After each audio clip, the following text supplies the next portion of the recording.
coming up here on WBAI New York 99.5 FM and WBAI.org online. Stay tuned.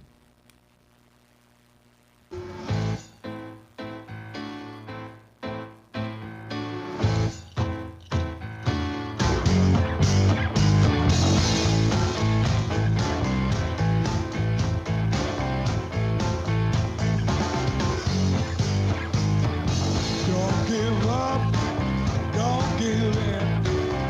Don't you let the man win. Stand up, be proud. Say it with me, yeah. Say it loud. We will not be idle anymore.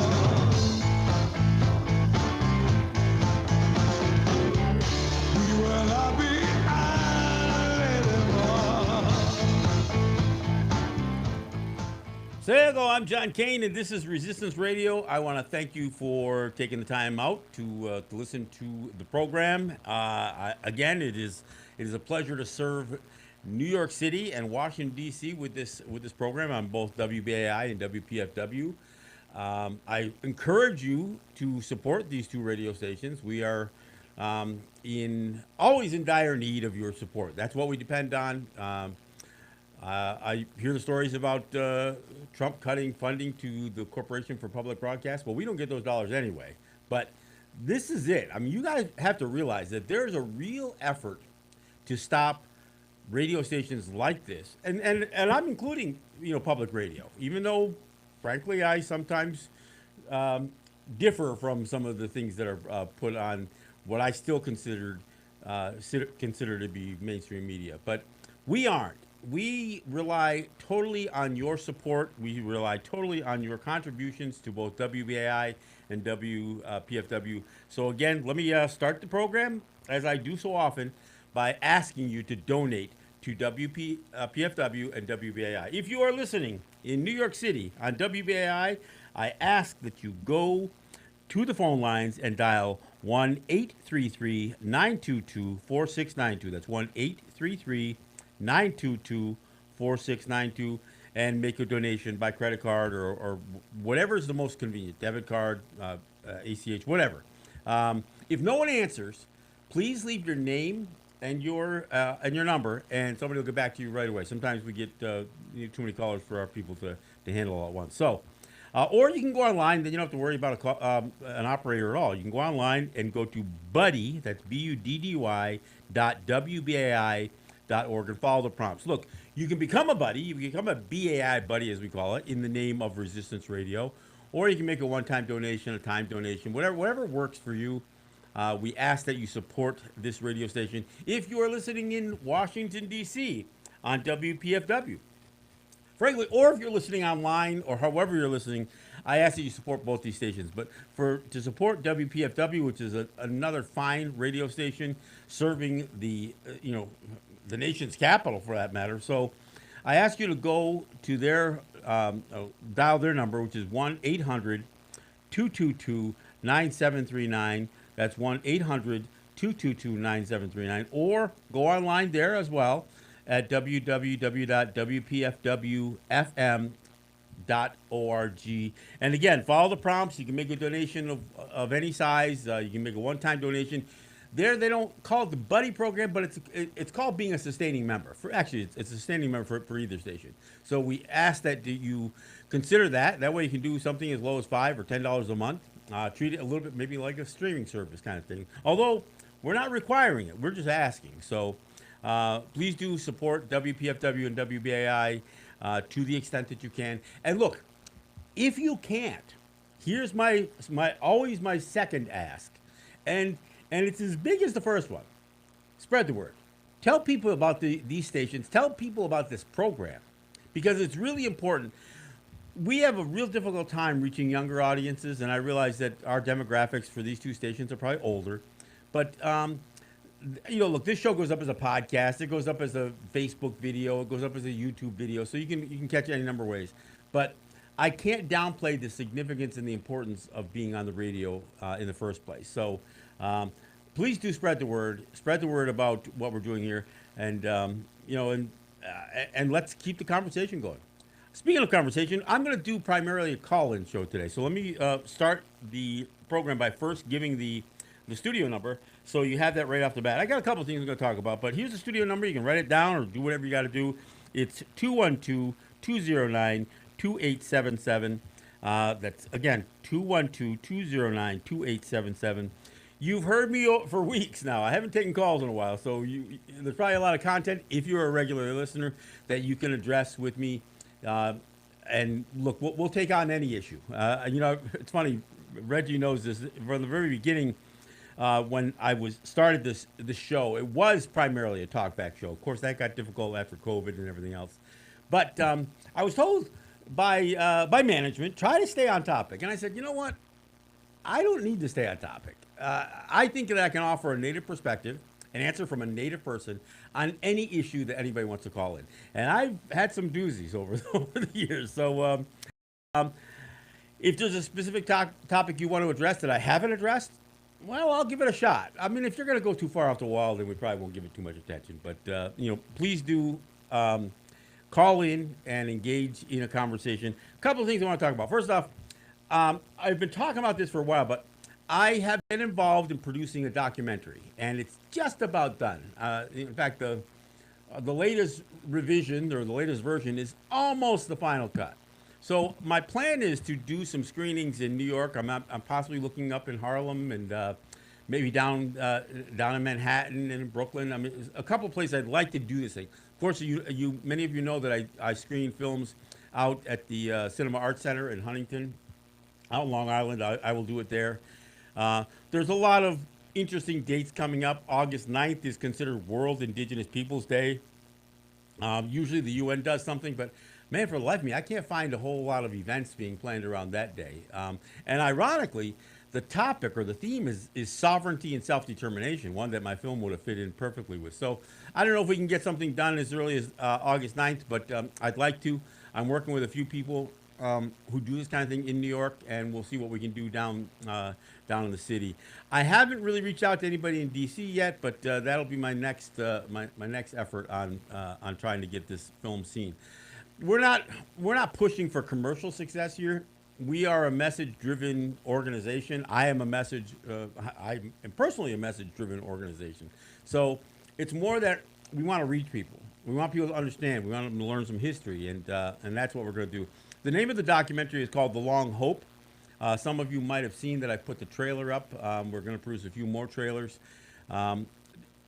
Again, if you get the opportunity, look, ultimately, it may hit one of the streaming services. We don't know. It's probably going to be somewhat controversial because we discuss hard truths. We don't, we're not telling people, it's not a call to action, and it's not really a threat. It is really just saying we have to change some things, and we're going to work to change some things. So, again, the film is called The Long Hope. It'll be coming soon. And I look forward to screening it in New York City and in Washington, D.C., and other places as well. So there's that. Look, I've had a couple of conversations this week about poverty and I don't want to say ignorance, but the dumbing down of American society. And I got to say two things about that. Both are policy driven. There's a reason for causing poverty to exist in various places, and of course we know we can talk about black communities, we can talk about Native communities, any marginalized community, and that poverty doesn't exist because of low wages, and this is something that I explain all the time from a Native standpoint, because what we say here when we live on Native territory is that we don't have an economy. We have some businesses here, and we have some businesses that do very well. The problem is we don't have an economy. We don't have the ability for a dollar to come into our community and then change hands the 2 or 3 or 4 times that it needs to for us to realize the economic benefit of that dollar. So when I talk about economies, you have to have enough services, enough products, enough, whether it's retail or whatever it is. You have to have enough of it in your community. So when a dollar does come in, if you go off and you work someplace and you bring money back to your community, how does your community benefit from it if you just spend that money right outside again? If you're spending it on Amazon, Or frankly, even if you are spending in your community, but it's always the big box stores. Now, granted, at least they have local employees. You hope, if they haven't been replaced by automatic tellers, I guess, but or cashiers. But it's important that we try to do as much as possible to keep money within a community. And look, there are many have tried this, and oftentimes it doesn't work because look, you're gonna find stuff in Walmart or on Amazon shipped in from China, and in spite of the carbon footprint, that's probably going to be cheaper than if you bought it locally. But you're not realizing any of the economic benefit. And from a native standpoint, we have nothing here other than gas, gaming, and cigarettes. And well, now we got cannabis, but you're not going to live on that stuff. We don't have the kinds of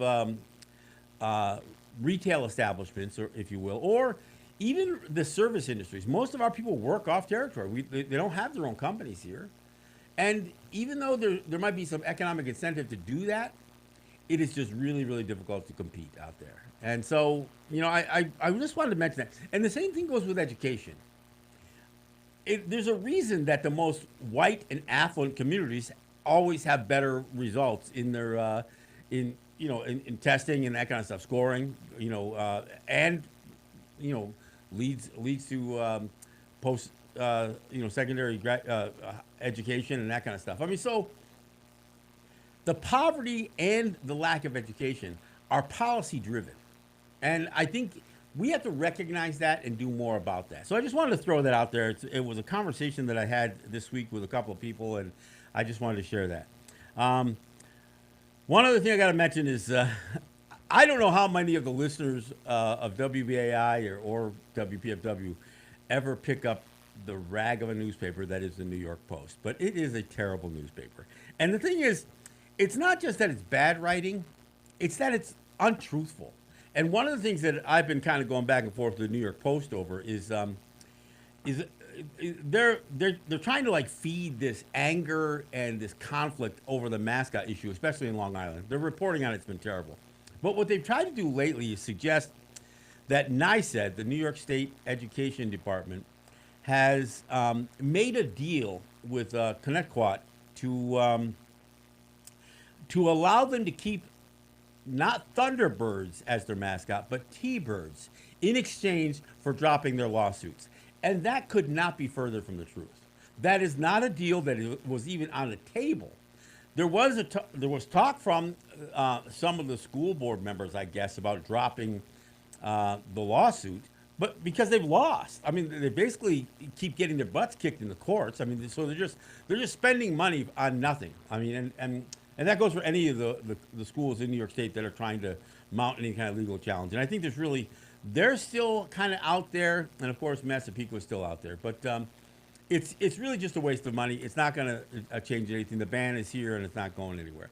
But here's what Connecticut tried to do.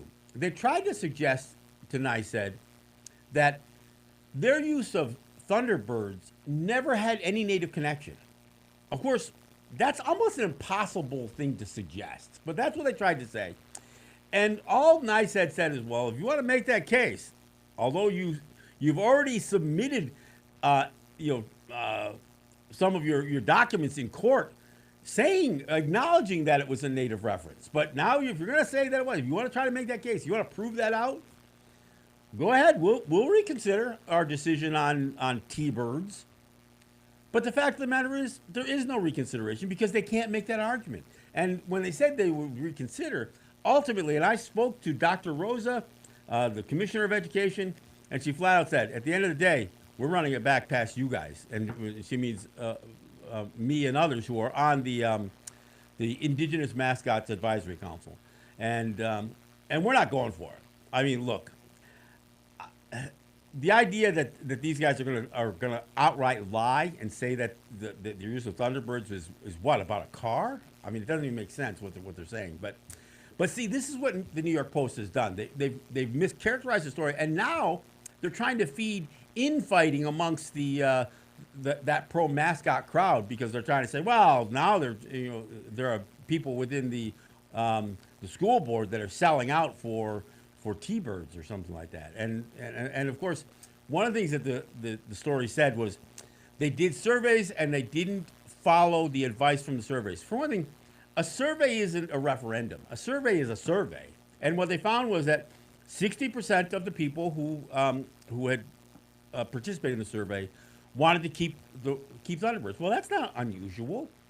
All of these towns, none of them want to change. I mean, not in the overwhelming majority. But I got to tell you, the fact that 40% are okay with changing it, that's a pretty good sign. It's a lot better than we've seen in some of these towns. So I think the fact that it was, only 60% were hell bent on keeping it is actually a good sign, because you don't know how hell bent they really are. That's just what they put in the survey. So anyway, the New York Post continues to amaze people with their lack of truthfulness, and of course, if you're in New York and you have to see these papers. And I don't even know how much they are in print media anymore, how much of it's print, how much of it's online. But anyway, I just had to take my shots at the New York Post. Okay, like I said, I do want to primarily go to phone calls. So let me give the number out again. It's 212-209-2877. That's the studio line. Reggie, let me know whenever we get anybody on the phone bank, and we'll start going with some of these folks. I'm hoping I still got Reggie there.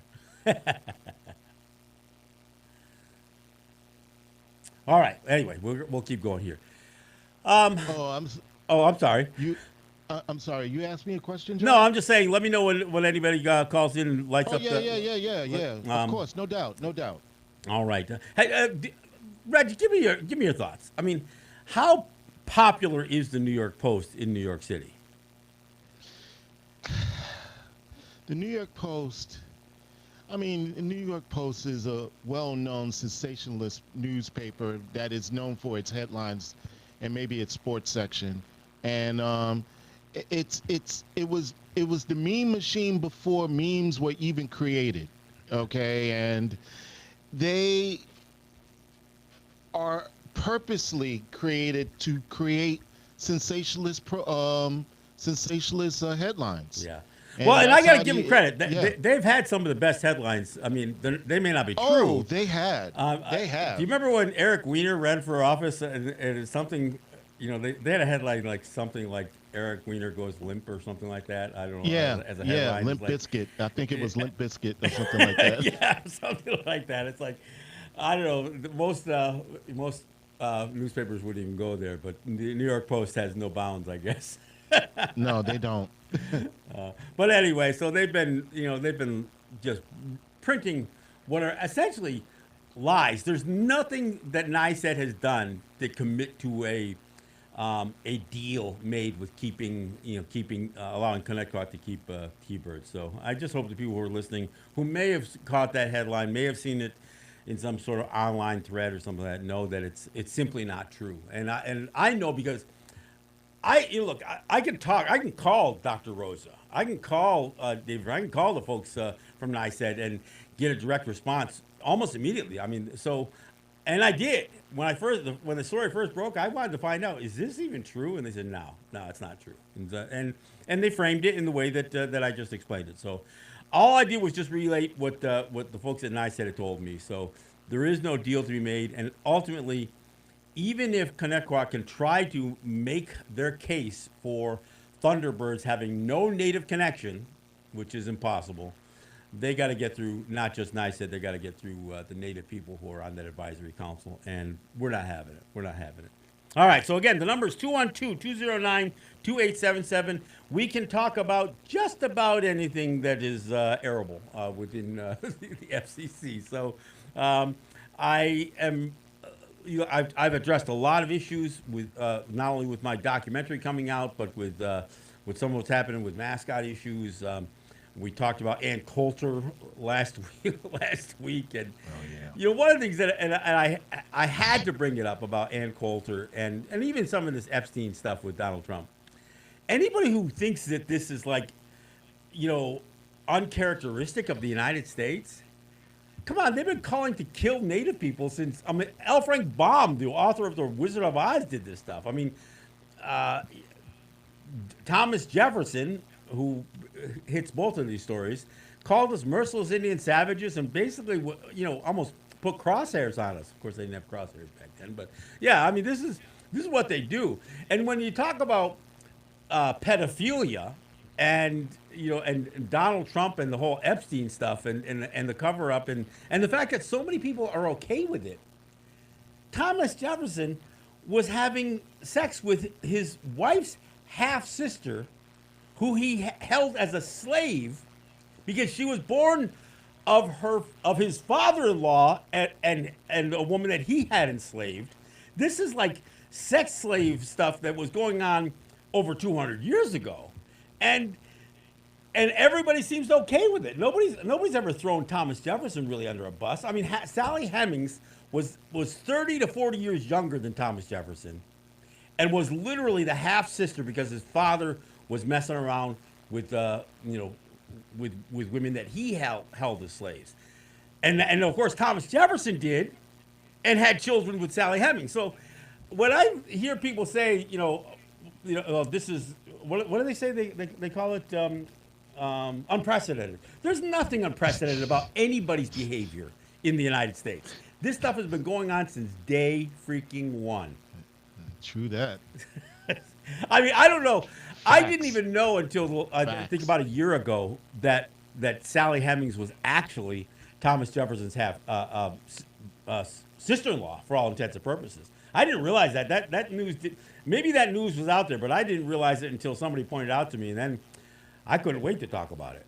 It's like, how can we not? How is this just glossed over, and yet we're supposed to sit there and celebrate the 4th of July and the Declaration of Independence, not just as the merciless Indian savages, right? But when Frederick Douglass says what to an American slave is the 4th of July, he never even mentioned the fact that Thomas Jefferson is holding women as sex slaves, or his father-in-law was. I mean, it's incredible stuff. Incredible stuff. All right, again, 212-209-2877. I realize that there may not be people chomping at the bit because I don't always take calls, but I wanted to do it this week. Actually, you have callers holding on. I was just contacting you right now. All right, let's do it. Let's go to the first one. Hey, and caller, before you, just some little tips here. Make sure your radio's down. Try to speak as loud and clearly as you can on your phone, and I'm going to ask you your name. I'm only asking for your first name. I'm not going to stalk you. Name where you're calling from. And this is just for reference. It's always interesting when I get a call from somebody that's out of town. And, of course, this show does not air live in Washington, D.C. So it'd be great if somebody perhaps went on, online and caught the show from D.C. so you could call in. So, again, caller, you're up first. What's your name and where are you calling from? Hi, my name is Anthony. I'm calling from Brooklyn. Is that all right? Yeah, you sound good. I hear a little background noise, but that's okay. I think I can make it out. Okay. I'm on the roof of a building. That's why. And they got speakers up here. Okay.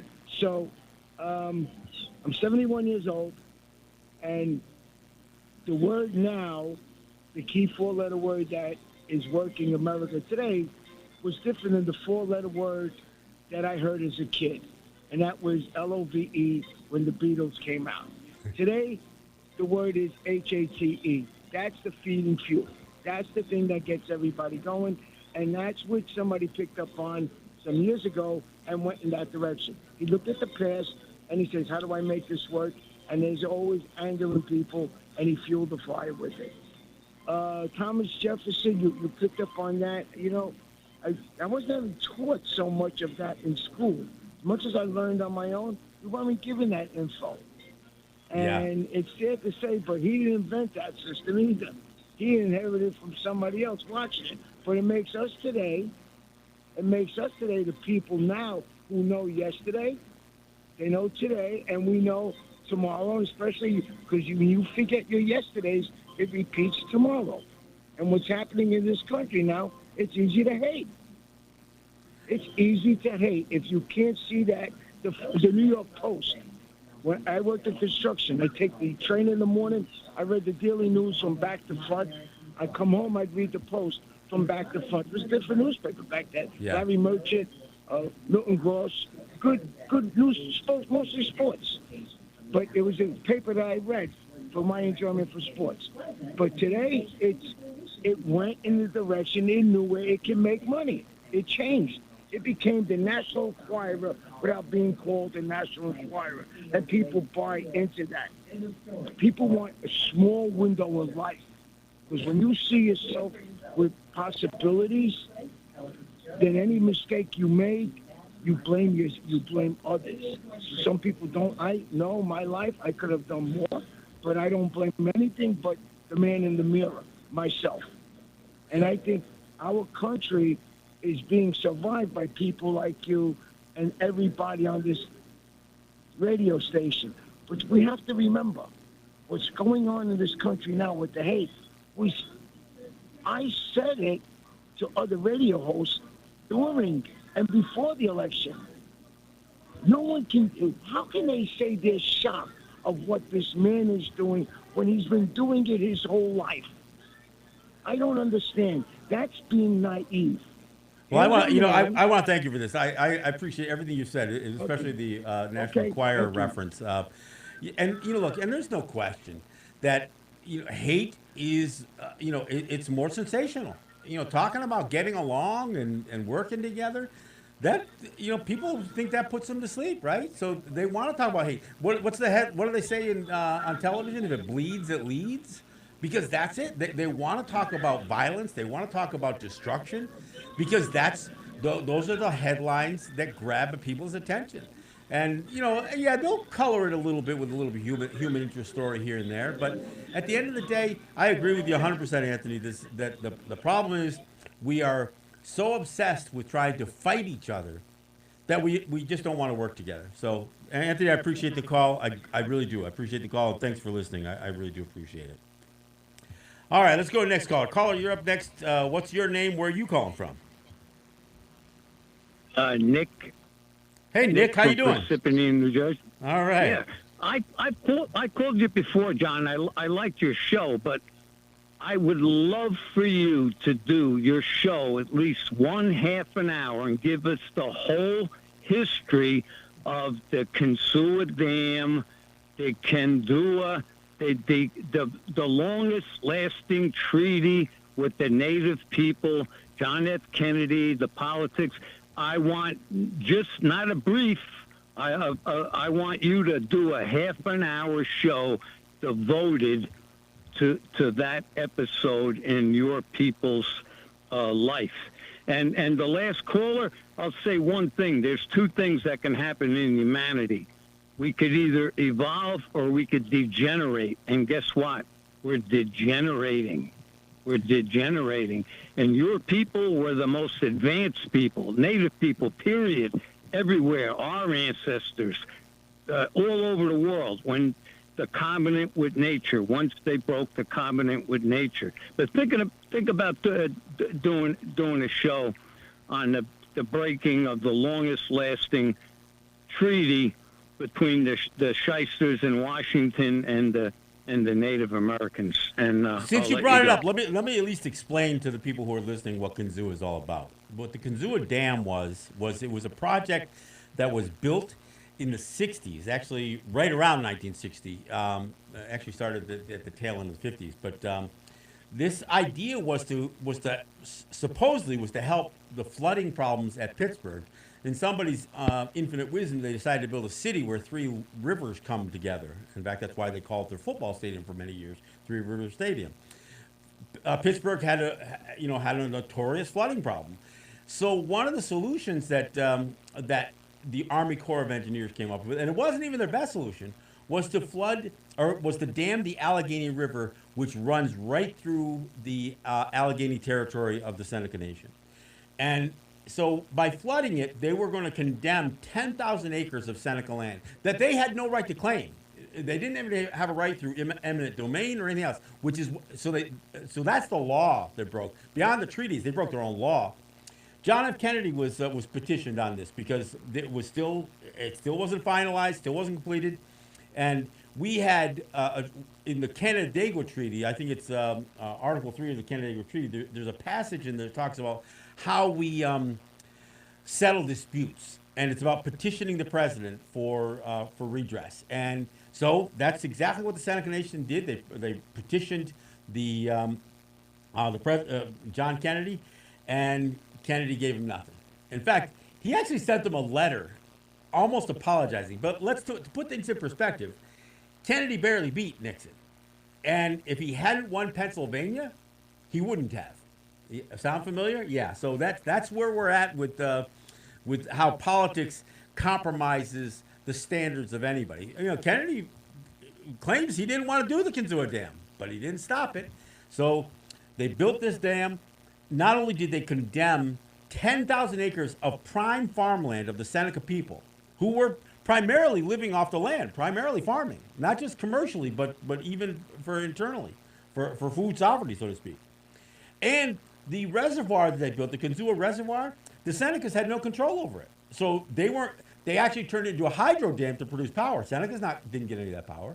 So it was like theft at multiple levels. In the end, they came back later on and they paid out. They tried to pay some settlements out and that kind of stuff. But to this day, that 10,000 acres is considered condemned to a floodplain. Now, there are Senecas that are starting to inch back in to use that land, but all they got to do is shut that dam, close the dam, and they can flood out that land. So that's what the Kinzua Dam project is about. I mentioned the documentary, The Long Hope. We talk about that. I've got my friend Ross John, who actually lives, has property right there in that flood zone. So when you get the opportunity to come out and see the screening of The Long Hope, you'll get a little piece of that Kinzua Dam history that I've just talked about. But you're right, Nick. I will do a show on this. There's oftentimes I get through the week, I'm thinking, what the hell am I going to talk about this week? But this would be a good one. And the thing about the documentary, when and if you get a chance to watch it, you're going to see that there are so many threads that are worth pulling in that in what we put together here. So I guess that's part of it, is to pull some of those threads, and I think that's a good one to pull, the one on the Kinzua Dam. So all right, thanks, Nick. I appreciate the call. Sorry for not being responsive to. I know you mentioned the Kinzua Dam project a few times. I hope you're satisfied with the response that I gave you, but I will dedicate a show to kind of laying this out. Maybe I'll even pull in some of my Seneca friends into that conversation. So, all right, let's go to another call. Caller, you're up next. What's your name and where are you calling from? Excuse me, David Walker. Greetings. How are you? Hey, David. How are you? Thanks for calling. Good. Thanks for taking my call. Firstly, I just want to mention that I think the station has lost some integrity, some consciousness, some heart with the loss of Teokasin Ghost Source. I thought his show was really representative of how we need to move as a people. I'm talking about African and indigenous peoples. So I want to know, do you do any collaborative stuff with him, or? Well, I don't know if you know this, but that's how I came on this station. I used to be a guest host for Teokasin when he was going out of town, and he had taken a year off. He had some stuff to deal with, I guess. So he'd taken a year off, and I actually was the interim host of First Voices Indigenous Radio for a full year before I came to having my own show on WBAI. So, no, we have worked together, and we've done some live events in New York. But I will say that Teokasin quitting the broadcast of his show wasn't pushed up. WBAI didn't make that decision. He, he's getting on in years. I think he had a few health issues, I think, that were plaguing him, if I'm not mistaken. But yeah, we haven't done anything recently. I don't think he was crazy about the idea that there were two native voices on the radio station, to be honest with you, but I don't want to belabor that point. I still owe my presence on both WBI and WBFW, because they're connected, to Teokasin asking me to step up with him. And we do completely different kinds of radio. He's a lot more, into spirituality and cosmology and that kind of stuff than I am. But I think the two voices complemented each other, and I think him off the air is a loss. So I agree with you there. And just to follow up on what John was saying, is that it was Teokasin's decision to end the program. WBAI had nothing to do with that, so I just wanted to follow up on that. Yeah. I think we owe him a big. we owe him some gratitude for the years that he's been on this station. He has really like kind of pulled us together somewhat. But the other question I have, as far as African and indigenous people, we've done a lot of stuff collaboratively. You know, there's a little mistrust on both sides. How do we get beyond that and look at the history from like our perspective and start working together in order to like, you know, make things better for both groups? Well, this is something that I've tried to put a lot of attention to because, you know, I talk about the doctrine of Christian discovery, for instance, and that's almost never mentioned in any Black history, and yet it is literally the foundation for the slave trade. I mean, it's the Pope.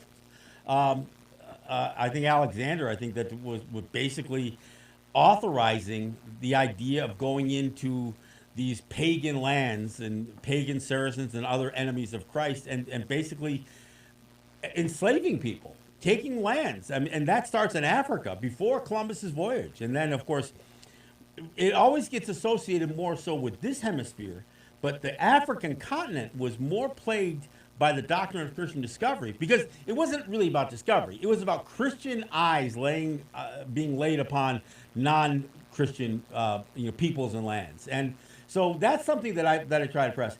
I was trying to work out some things with Howard University to do some things in not only with them but with other HBCUs to combine some of the histories and some of the look. And there's some distinction, you know. And I've talked about things like Buffalo Soldiers, which I oftentimes have to address because people have a mischaracterization about what that really was. I know Ta-Nehisi Coates even spoke of this when he was interviewed about going into places like Israel and seeing how the oppressed become the oppressor. And he says, well, I got to tell you, my ancestors fought for the Union Army to end slavery, and then became Buffalo Soldiers to go oppress Native people. So he kind of acknowledged it. He wasn't condoning it, but so that history is probably worth talking about. But we were some of the primary sources for what would come to be known as the Underground Railroad. Native peoples, our territory, we knew the landscape. You know, when people talk about Harriet Tubman, and they always suggest that somehow it was divine intervention that led her through the swamps and, you know, allowed her to, you know, make her way through land she had no familiarity with. Well, I beg to differ. I think she had some help, and that help that help could only come from people who knew the land.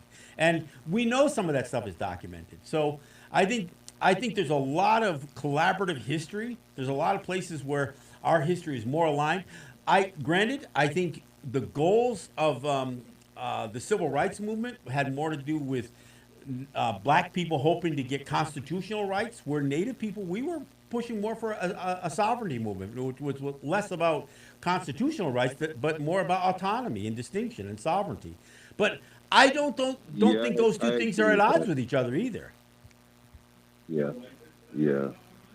But when you say that, Black people, I think you're talking about a certain segment. You know, just like in indigenous people, we talk about a certain segment of people that like get the microphone, and they're not really representing, the people. But one last thing, let's talk to the audience about what was the $5 Indians in the 1870s and how that might have affected. There's a movie out, I think it came out last year, about Native American women that own land, and some white guys were like, killing them and taking their land. Is there a connection with that? Well, the whole $5 Indian thing was this whole idea that there were people who were trying to buy their way into calling themselves Native because they thought there was some benefit to it. And for the most part, the benefits were still rested more with white folks than with anybody. But that's the whole idea. Anytime there was something that was still carved out from an exclusivity standpoint because we had not given up lands or whatever else, there were always going to be those people who were trying to figure out, well, how can we get a piece of that? And if you haven't seen the movie Killers of the Flower Moon, to see just how heinous the behavior could be, that when white people saw something that Native people had, and just as an overview quickly, the Osage were the wealthiest people on the planet for a period of time, coming out of around 1920 or whatever, because oil was discovered on their lands, and white folks were being made their guardians because the the government felt like the native people were too incompetent to have control over their own money. So not only did were the storekeeps and the lawyers and all the people that were even anywhere close to what was now becoming oil country take advantage of the Osage as their guardians, but you had a certain segment of that white society that was doing everything they could to gain control of the head rights of the oil. So they would literally seduce or marry native women, have children, and then murder their wives, so they would be the sole guardians and protectors of their half Osage children. And this is documented. I mean, this isn't just hyperbole. It's not sensationalism. This is what happened, and that's what the whole film, "The Killers of the Flower Moon," is about. So yeah, there's a lot of examples of people who have done whatever they could to gain, and the whole thing that we call pretendianism, where you've got people like Elizabeth Warren, who when she was I think teaching at Dartmouth, listed herself as native so they could check a box and they could either get some credit or get some sort of, she got some benefit from that. And Buffy St. Marie, a person I've had her on this program, she turned out to be a fraud. She was not native at all. And so there have been non-native people that have tried to claim native identities every step along the way, when they thought there was some sort of advantage or some dollar to be made. And so that's what that's all about. All right, hey David, I want to thank you for the call. Great topics. Thanks for mentioning my, again, a guy I have a debt to in terms of Teokas and Ghost Horse, and we all wish him well. Again, the number is 212-209-2877. That's 212-209-2877. It's a good program. A good opportunity to talk to some of you guys who I know listen to the show, or maybe you're a first-time listener and you just happen to catch us at the right time. So if you're a caller and you're on the line, what do we got one lined up yet there, Reg? Yeah, we got one. All right, caller, you're up next. What's your name? Where are you calling from? Go ahead, caller. Hello? Yeah, go ahead. Oh, hi, my name is Steven. I'm calling from Pearl River. How are you? Hey, Steven. Thanks for calling in. I'm fine. Thanks. Okay, so, I want to go back to what the gentleman said about hate and what he was talking about there. It doesn't help when on July 4th that you have the President of the United States going out and saying that half the country hates the country. All right? That doesn't help anything. Yeah, no, Right. It's just promoting the whole thing. I mean, look, if you have an issue with something in the country, whether that doesn't mean that you're not patriotic. I mean, frankly, those who want to affect positive change or change the status quo are not trying to do it to ruin the country. They're trying to make things better, and I think it's a big mistake because there's nobody that's promoted hate more than Donald Trump has, and No, I 100% agree. And there's something that I want to talk about here with what's being parroted about waste and fraud, with Medicare, with Medicaid and food stamps. All right. So here's something interesting, because I help people with administrative stuff, because every year, if you're involved in these programs and you're a recipient, you have to renew them annually. Okay?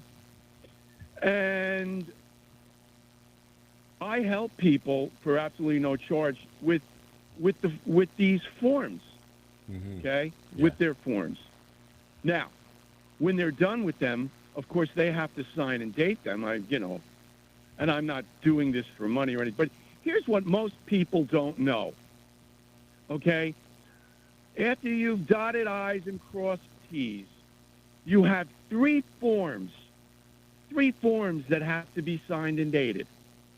One form is on penalty of perjury and loss of benefits, that everything that you've, submitted is the whole truth and nothing but the truth. Well, That's number one. and to Number your two, point, they can also be charged for any funding they may have received erroneously. So it's not just that you could Exactly. lose the That's funding; part- you could right. actually be fined what you've received. Right. That's on that form, too. The second form, you sign a release for your medical records for your entire life. And then the third form that has to be signed and dated is a release for your financial records. So here's what I'm saying. When people, because Mike Lawler, the chameleon, is my congressman.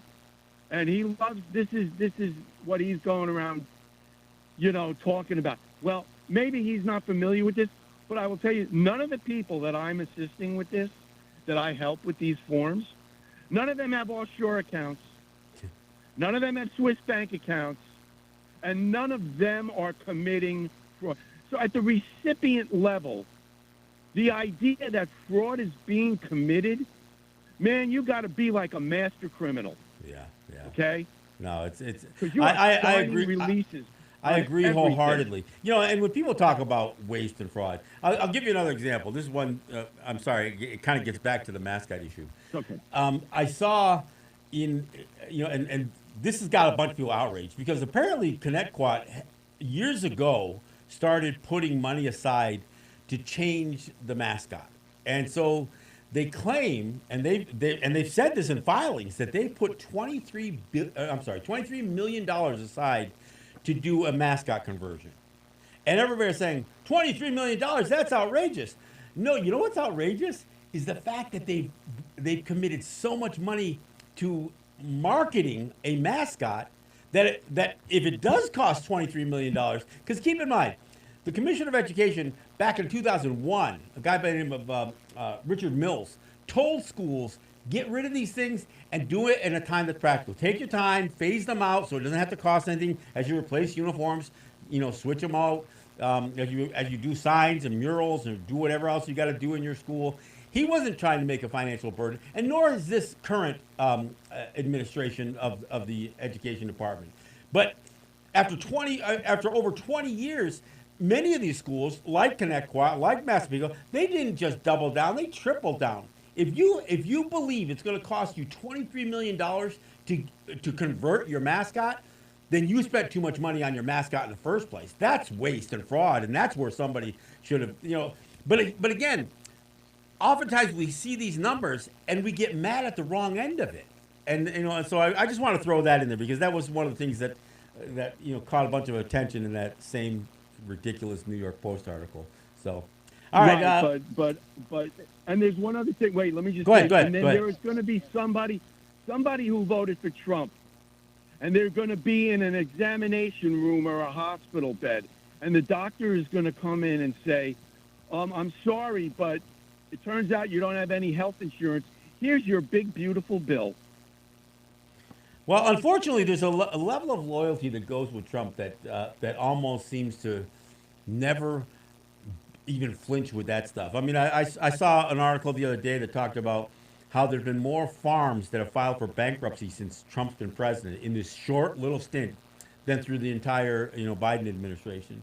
And I saw. I went down to my vet's office, and they the veterinarian is in the same. It's on a farm basically, and when you check in, right behind the counter, it says "Farmers for Trump, Make America Great."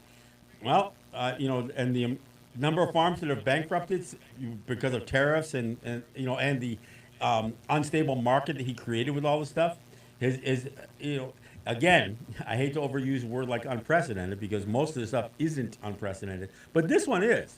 This one is. And the idea that you need to go back to like the 1920s and the Great Depression to see farms going out of business like this. But hey, look, Stephen, thanks for the call. I greatly appreciate it, and I agree with you. This whole debacle over waste and fraud is really just a means to basically cut services to poor people and enrich the wealthy. So, all right, let's go to another caller. If we still got one lit up there?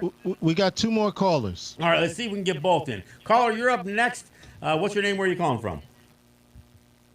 Go ahead, caller. Caller, listen to your phone, not to your radio. Yeah, turn that radio right down. All right, so we're just going to go into the next one. All right, go to the next one. All right, caller, you're up next. What's your name and where are you calling from? Go ahead, caller. Do I hear him? I know. I always tell people to turn the radio down, but I always see it Yeah, in the background. I thought I heard. Oh, yeah, there you go. There you go, caller. What's your name? Where are you calling from? Hello? Yeah, go ahead. You're on. Caller, Yeah, you're on. speak at it. You're on. Listen to your phone. All right. Well, just You. again, I can't emphasize this enough. If you try yeah. to do a call-in show and you're trying to listen to your radio, it's out of sync. You can't. You've got to Okay, turn the last radio time, down. listen to your phone, or we just gotta let you go. All right, caller, are you there? You're on the right. phone. All right, then All right, they're never- not there. Never mind. Okay. All right. Hey, Reg, I want to thank you. I know this is always this is the problem with call-in shows, is because it's always a little difficult because some people just don't want to follow the instructions, and the instructions are pretty clear. Turn Oh, the radio no. down and speak loud and clearly. Keep the phone as close to your mouth Yeah. as possible so we can hear Yeah. you. And Yeah. but again, yeah. I want to appreciate those who called in and participated in the program. I don't do it often enough. I realize that. I am working to do to get a couple events scheduled in the New York City and in Washington D.C. So. Look, I look forward to seeing some of you folks in person at some of these events, at some of the screenings of The Long Hope. Keep that title in your head and look for it, because it will be coming to town, this fall, maybe as soon as August. So we'll see. Reggie, I want to thank you so much. You're always a big help in this stuff, and of course, you allow me to bounce some things off of you. In this case, course. but New York Post. But this is the thing. I think people, sometimes lose.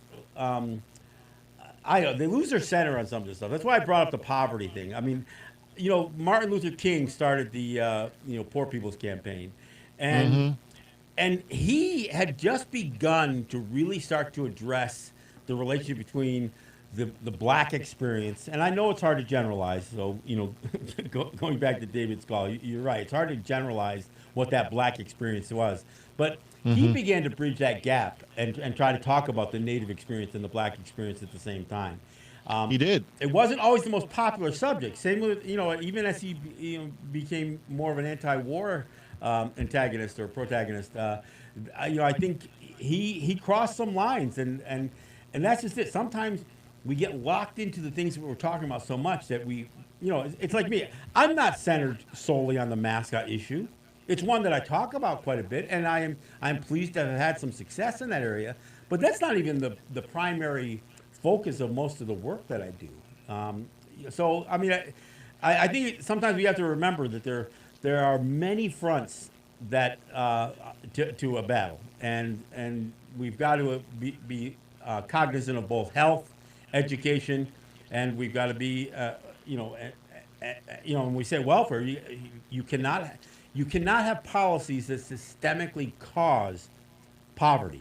And that's what the United States has had in very, very specific communities against very, very specific people. And that's what we see time and time again. So I want to, we'll continue to have that conversation. And I will do a show on the Kinzua Dam project coming up soon. So again, I want to thank Nick for that. Reg, once again, thanks. We'll catch up with you next week. And as always, this is Resistance Radio. I'm John Kane. Yahweh.